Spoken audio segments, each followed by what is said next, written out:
Dengue के मरीज की मौत के बाद अस्पताल में हंगामा। तीमारदारों के साथ आए मनबड़ किस्म के लोगों ने पुलिस के सामने अस्पताल में की तोड़फोड़ के बाद डॉक्टर के केबिन में घुसकर मनबड़ों ने की डॉक्टर को पीटा। बीच बचाव में जुटे पुलिसकर्मियों के साथ मिलती ही नोकझोंक सीसीटीवी में कैद हुई। मारपीट और बवाल का वीडियो कैद हुआ है। डेंगू के मरीज की मौत के बाद डॉक्टर पर लापरवाही का आरोप लगाकर तीमारदारों ने किया था हंगामा। सिदारी थाना क्षेत्र के एक निजी अस्पताल का है मामला। यहाँ के जो हॉस्पिटल वाले हैं लोग कोई जिम्मेदारी थाने की बातें नहीं कर रहा। 4 बजे तक वो ठीक था, वो पेशाब वशाब करके आया, सोया, उसके बाद गड़बड़। तो शायद कंपाउंडर ने डॉक्टर को कहा कि आप उसको बुलाइए, डॉक्टर साहब आ जाइए, पेशेंट सीरियस है, डॉक्टर अभी नहीं किए। ये तो लापरवाही है ना कि हॉस्पिटल की। जबकि डॉक्टर को जब कंपाउंडर यहाँ का इन्फॉर्म कर रहा है कि सर पेशेंट की तबीयत खराब है, आ जाइए, तो आना चाहिए ना। अब आ ही नहीं रहे, और जब हम लोग आए घर से भागते हैं तो डॉक्टर साथ ही नहीं आए। मेरा नाम मुकेश उपाध्याय। क्या है आज शारदा हॉस्पिटल पे आप लोग बवाल किए हैं, क्या मामला है? हाँ, शारदा हॉस्पिटल से कोई बवाल नहीं है। मेन बात ये है कि पेशेंट यहाँ एडमिट था। पेशेंट को डॉक्टर के मतलब हम पेशेंट ले आए डॉक्टर की निगरानी में देखने के लिए, न कि उसको छोड़ के डॉक्टर को सोने के लिए। तो डॉक्टर की लापरवाही है जिससे पेशेंट की तबीयत अचानक बहुत ज़्यादा बिगड़ गई। कंपाउंडर को यहाँ फ़ोन करने के बाद भी डॉक्टर नहीं आए, और उसके बाद कुछ देर बाद कंपाउंडर ने कहा कि ये पेशेंट नहीं है अब। उसके बाद हम ग्लोबल में लेके उसको गए, ग्लोबल में भी देखे, उन्होंने चेकअप वगैरह किया, शायद वहाँ भी कोई रिस्पांस नहीं मिला। फिर वो लोग यहाँ पे हॉस्पिटल में ले आके डॉक्टर से बुलाने लगे कि भाई डॉक्टर आइए, डॉक्टर आए, कम से कम जिम्मेदारी तो ले, कम से कम कहे तो कुछ तो कहे हॉस्पिटल प्रशासन से कि क्या मतलब क्यों हुआ, कैसे हुआ, आखिर लापरवाही थी या आपके बस का नहीं था। तो आपने इन्फॉर्म क्यों नहीं किया? परिजन को तो इन्फॉर्म करना चाहिए था, परिजन को क्यों नहीं इन्फॉर्म किया आपने? सबसे बड़ा सवाल ये है कि जब कंपाउंडर ने कंप्लेन की हाँ, तो वो नहीं आए। डॉक्टर, ये कंपाउंडर खुद बोला कि हमने डॉक्टर साहब को बुलाया, डॉक्टर साहब इसकी तबीयत बिगड़ रही है पेशेंट की, आप आ जाइए, लेकिन डॉक्टर नहीं आए। कौन से डॉक्टर देख रहे हैं? अब ये हमें नहीं पता, नाम नहीं डॉक्टर का नाम नहीं पता। इमरजेंसी में कोई डॉक्टर देख रहे होंगे? अब जो भी हो, जो इस हॉस्पिटल के जो डॉक्टर रहे होंगे, जो उसको देख रहे होंगे, मतलब कब से एडमिट थी, क्या समस्या बताइए? ये दो दिन से एडमिट था। ये क्या समस्या था? समस्या उसको पेट से रिलेटेड था, शायद उसको बताया कि लीवर इन्फेक्शन कुछ है, टाइफाइड वगैरह था उसको, तो शायद उसको लेके आया तो उसको लीवर इन्फेक्शन बता के उसको एडमिट कर लिया गया। अभी क्या सिचुएशन है? अभी तो क्रिटिकली कंडीशन दिख रही है, अब तो कुछ कहा ही नहीं जा सकता। वहाँ पे ये बोले कि नहीं रहा, वो कह रहे नहीं रहा, अब अभी फिर लेके उसको शायद रामा हॉस्पिटल लेके लोग गए हैं। अच्छा। अब आगे की देखिए क्या होता है, वहाँ पे उन्होंने वो क्या रिस्पांस देते हैं, क्या कहते हैं। लेकिन इतनी बड़ी लापरवाही जिस तरीके से शारदा हॉस्पिटल में की गई है, आए दिन देखने को मिलता है प्राइवेट हॉस्पिटलों की मनमानी, आए दिन प्राइवेट हॉस्पिटलों का ये जो है, ये कैसे देखते हैं आप? देखते क्या ही है, हॉस्पिटल से जगह जगह हॉस्पिटल खोल के बैठ गए हैं। मरीजों को क्या है, कम पैसे में इलाज हो जाए, इसी के लिए लालच में पेशेंट हॉस्पिटल, छोटे हॉस्पिटलों में आता है, लेकिन हॉस्पिटल में कोई सुविधा ही नहीं होती है, डॉक्टर खुद ही नहीं रहते हैं। दूसरे डॉक्टर को बुला के लोग दिखवाते हैं, फला डॉक्टर को बुला लिए, किसी और डॉक्टर को बुला लिए। किसी डॉक्टर का नाम लेना तो उचित नहीं है कि हर डॉक्टर किसी न किसी हॉस्पिटल में जाके, दूसरे के हॉस्पिटल में जाके पेशेंट देखते हैं, अपना हॉस्पिटल छोड़ के जाते हैं। और वही समय पे इमरजेंसी में उस डॉक्टर को जब बुलाया जाता है तो डॉक्टर अवेलेबल नहीं हो पाते, क्योंकि उनको तो फीस बनाना है। वो बोलेंगे हम आ रहे हैं, हमको पैसा चाहिए। तो इमरजेंसी में कमीशन के चक्कर में आज बस ये खाली सिर्फ पैसे के लिए होता है। ये हॉस्पिटल पैसे पे ही चल रहा है, खाली पैसा। जो पेशेंट आया उससे इनको एक टारगेट की तरह इसको यूज करते हैं। जब से ही आया वैसे इनका मीटर डाउन हो जाता है, पैसा चालू हो जाता है। 10,000 ले आओ, 20,000 ले आओ, 5,000, भले पेशेंट मर रहा है, मरने दो, उससे हमसे क्या मतलब। सबसे बड़ा सवाल ये है कि आगे डॉक्टर सूर्यभान प्रजापति। आज शारदा हॉस्पिटल पे कुछ विवाद हुआ है सर, क्या थी वजह, क्या थी? वजह सर कुछ नहीं थी। पेशेंट सुबह 4 बजे अपने पिता के साथ वॉशरूम के लिए गया है, उसके पिता खुद लेके गए हैं। इसके बाद गया है, उसको बेचैनी 6:15 पे हुई है।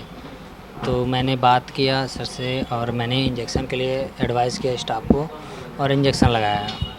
इसके बाद उसकी बेचैनी बढ़ी तो स्टाफ बोला कि सर एक बार मतलब आइए। मैं तुरंत गया हूँ, देखा हूँ तो कंडीशन उसकी ठीक नहीं थी, सांस खींच रही थी। मैंने उनके पिताजी को बुलाया कि इनकी कंडीशन ठीक नहीं लग रही है, और एक तरह से उनका फेफड़े में निमोनिया थी और वो वायरल फीवर के चपेट में कहा जा सकता है। एक तरह से डेंगू इस समय चल रहा है, उसी के लक्षण में गए थे।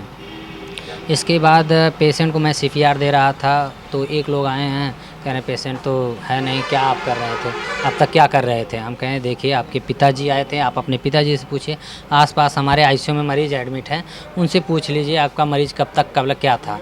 बोल रहा था, चल रहा था, कोई ऐसा इशू नहीं था। इसके बाद मैं CPR किया, थोड़ी देर बाद उनके दूसरे लोग आए हैं, कह रहे हैं आप मरीज़ को देख नहीं रहे हैं, केयर नहीं कर रहे हैं। मैं कहा अरे जब मरीज़ सीरियस होगा तभी ना आपके मरीज़ आपके पापा लेके गए हैं। थोड़ी देर बाद क्या हुआ कि कह रहे हैं मैं अभी आप लोगों को बताता हूँ, ठीक है, क्या करना है क्या नहीं। इसके बाद वो फ़ोन किए, कुछ लोग आए और इसके बाद गाली गलौज करके हाथापाई करना स्टार्ट किए और ज़बरदस्ती मरीज़ को कब लेके गए कहें। फिर इसके बाद मुझे भी साथ पकड़ के लेके गए। 2 लोग थे, मेरे हाथ को और गर्दन पे हाथ डाल के रगड़ते हुए और मेरे इस हाथ को और पीठ पे भी 1-2 लोग हाथ लगा दिए। ग्लोबल गए, वहाँ पे डॉक्टर से मेरे साथ बदतमीजी की हैं। फिर इसके बाद कहें कि नहीं मरीज़ मर गया है तो यहाँ लाइए, यहाँ ला के बवाल, जबकि मरीज़ यहाँ सर्वाइव करके यहाँ से लेके गए हैं। ये सब होने का जबकि मैंने क्लियर नहीं किया था कि पेशेंट मरा है, क्योंकि जब मरता है मरीज़ तो हम लोग ECG करके कंप्लीटली देते हैं, लेकिन वो ज़बरदस्ती करके ले गए। यही घटनाक्रम रहा है। डॉक्टर साहब एक मेन रीज़न मुझे परिजन बता रहे हैं कि जब परिजन आए तब आप आए, यानी कि आपको पहले इन्फॉर्म किया गया था कंपाउंडर द्वारा, मगर आप आ नहीं पाते, ऐसा कुछ? नहीं, ऐसा कुछ नहीं है। मैंने एज ए रिस्पॉन्स पहले ही बताया था, 4 बजे की घटना है, मेरे पास सारे डिटेल हैं। उसके पहले मैं लगभग 2:30 बजे एक बच्चे के 1:05 में नॉर्मल डिलीवरी हुई थी। इसके बाद NICU में मैंने बच्चे को एडमिट किया था। सारा घटना चक्र हमारे पास CCTV फुटेज है, देख सकते हैं। सर एक चीज़ ये समझ में नहीं आ रहा है कि क्या प्रॉपर इलाज आप ही कर रहे थे उस वक्त? नहीं, डॉक्टर संदीप सर कंसल्टेंट है। मैं नहीं, उस समय वो नहीं तो थे। ये कैसे माना जा सकता है कि इलाज में लापरवाही नहीं हुई? ये तो कैसे स्टाफ हमारे पास ICU के स्टाफ हैं प्रॉपर, जबकि देखरेख के लिए ऐसा कोई अगर रहता है तो इन्फॉर्म पहले ही रहता है। मैं अपने केबिन में हमेशा बैठा रहता हूँ, पढ़ाई करता रहता हूँ, 12 घंटे मेरी ड्यूटी है, कंटिन्यू जागता रहता हूँ। हर पेशेंट के लिए मैं एक्टिव रहता हूँ। ऐसा कुछ भी नहीं है कि लापरवाही, अगर लापरवाही रहती तो दूसरे भी मरीज़ हैं वो नहीं कहते कि हमारे साथ लापरवाही हो रही है। पेशेंट तो डॉक्टर संदीप का था, तो फिर संदीप डॉक्टर क्यों नहीं उपलब्ध? उसकी क्रिटिकल कंडीशन जो थी उसको आप कैसे डेवलप किया? आप तो समझ नहीं पाए होंगे क्योंकि किसी और डॉक्टर का था।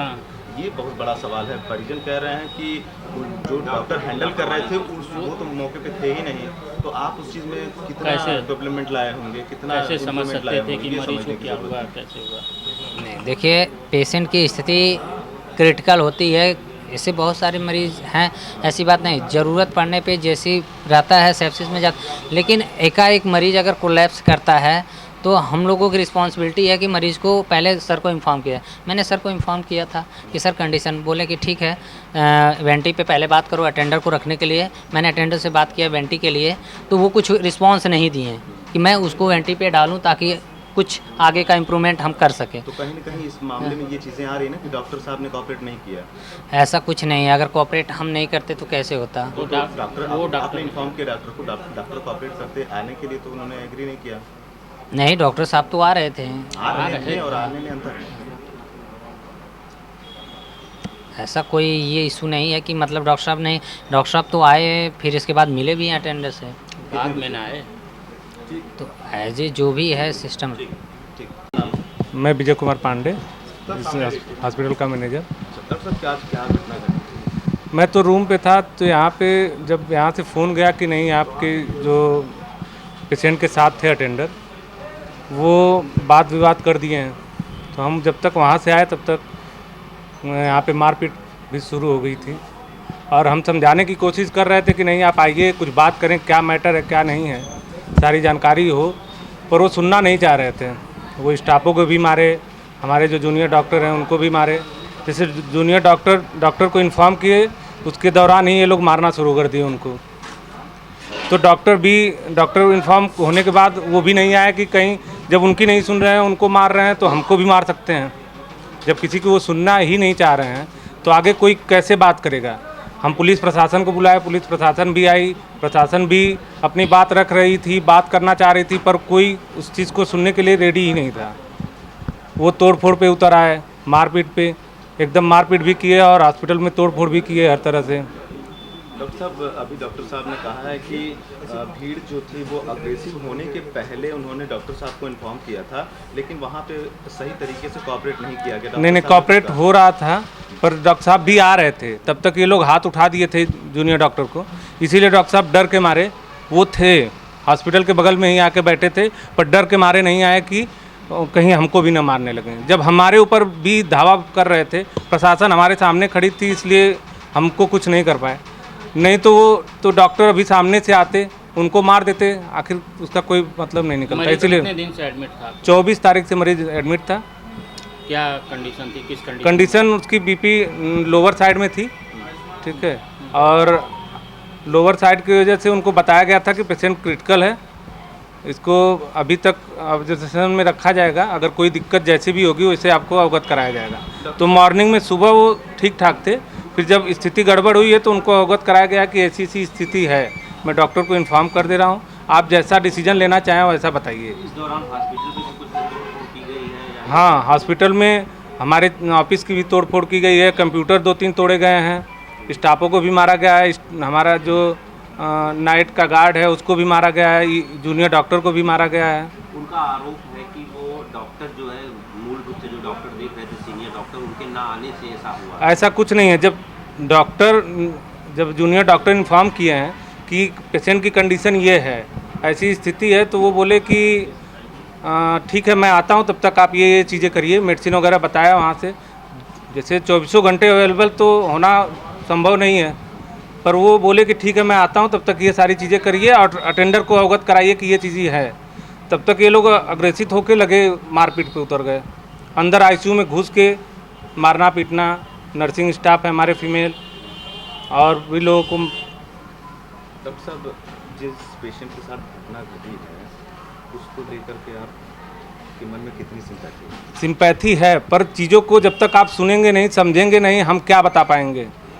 आप अगर उस स्थिति में रहें कि नहीं हमारी चीज़ों को सुनिए, हाँ क्या हुआ है, पेशेंट भी अभी एक्सपायर नहीं किया था, ये लोग अपने से ही ये मान लिए कि नहीं मरीज़ मर गया है। मैं जब तक रूम से हॉस्पिटल पे आया हूँ तब तक ये लोग मरीज़ को स्ट्रेचर से लेके बाहर निकल गए, डॉक्टर को भी मारते हुए लेके जा रहे थे। हाँ, जूनियर डॉक्टर को मारते हुए बाहर लेके जा रहे थे। फिर एम्बुलेंस से लेके गए किसी हॉस्पिटल में, फिर वहाँ से रिटर्न लेके आके फिर यहाँ पे कहे कि नहीं मरीज़ मर गया है। अच्छा, उस समय जब लेके निकले डेथ जो कि कहीं घोषित नहीं किया गया था, जब निकले हैं तब पेशेंट जीवित था। अभी भी यहाँ से जब पेशेंट को जब इतना बवाल करने के बाद, प्रशासन के सब कुछ होने के बाद, जब पेशेंट को जब सांस आई है तो यहाँ से लोग लेके भगे हैं। क्या प्रशासन ने देखा उसको सांस आई? हाँ, प्रशासन तो थी ही ना उस समय, तभी तो वो यहाँ से गए हैं, नहीं तो इसके पहले तो जो चीज़ कर रहे थे वो भागते क्यों गए। तो इसका मतलब पेशेंट यहाँ से जीवित लेके यहाँ से जीवित लेके गए, यहाँ से कोई ऐसा नहीं दिया गया है कि नहीं पेशेंट एक्सपायर कर गया। ठीक।